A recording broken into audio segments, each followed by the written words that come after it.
In a quiet mountain village in Japan, surrounded by cherry blossom trees and soft flowing rivers, there lived a young boy named Haruto. Haruto was known to be a quiet and thoughtful child. He didn't have many friends, but he had something very special, a delicate tea bowl that once belonged to his mother. His mother had passed away not long ago, leaving behind a silence that Haruto didn't know how to fill. Every evening, he would sit by the window, holding that bowl gently in his hands, as if it carried memories within it. To him, it wasn't just an object, it was comfort, love, and a connection to his mother, whom he had lost recently. One peaceful evening, as the golden sunlight faded into dusk, Haruto sat, as usual, lost in thoughts. But this time, something went wrong. The bowl slipped. Time felt like it slowed down, and within seconds, it shattered on the ground. The sound echoed louder than it should have. Haruto's heart sank. He rushed to the floor, his hands shaking, trying to gather the broken pieces. His eyes filled with tears. "It's gone," he whispered. At that moment, it didn't feel like just a broken bowl. It felt like losing his mother all over again. Days passed. Haruto kept the broken pieces hidden in a small wooden box.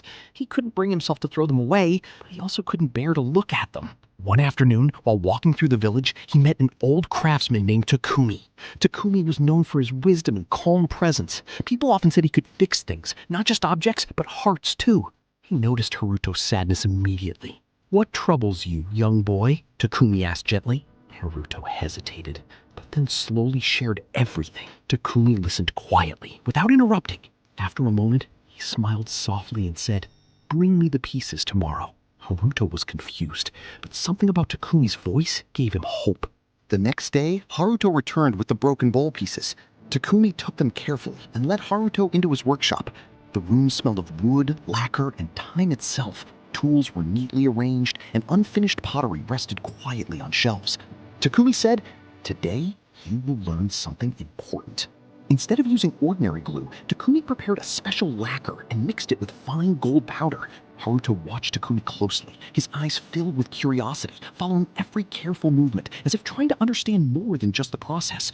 Piece by piece, Takumi began joining the fragments, slowly, patiently, with complete focus. "Why gold?" Haruto finally asked. Takumi paused and looked at him. "Because," he said, "we do not hide the cracks." On Earth, hours passed. Haruto stayed there, watching every detail, every careful movement. It wasn't just a repair, it felt like a ritual. Finally, the bowl was complete. Takumi placed it in Haruto's hands. Haruto looked down, his eyes trembled, then slowly filled with tears, not just of sadness, but something deeper. The bowl was no longer the same. The cracks were still there, but now they shined in gold, like rivers of light running through it. It was more beautiful than before. Takumi gently said, "This art is called Kintsugi. It teaches us that when something breaks, it does not lose its value. Its history becomes part of its beauty." Haruto held the bowl close to his chest. For the first time since it broke, he didn't feel pain. He felt peace. Takumi continued softly, "In life, we all break in some way. We lose people, we face pain, we carry scars. But instead of hiding those scars, we can choose to fill them with gold." Haruto took a deep breath. At that moment, something inside him changed. The broken bowl was no longer a broken bowl. It became a symbol of strength. From that day on, Haruto no longer feared breaking, because he understood. Sometimes, the things that break us are the very things that make us stronger, deeper, and more beautiful. And just like the golden cracks in his bowl, if you find this video interesting, like, subscribe, comment down below, and share it with your friends.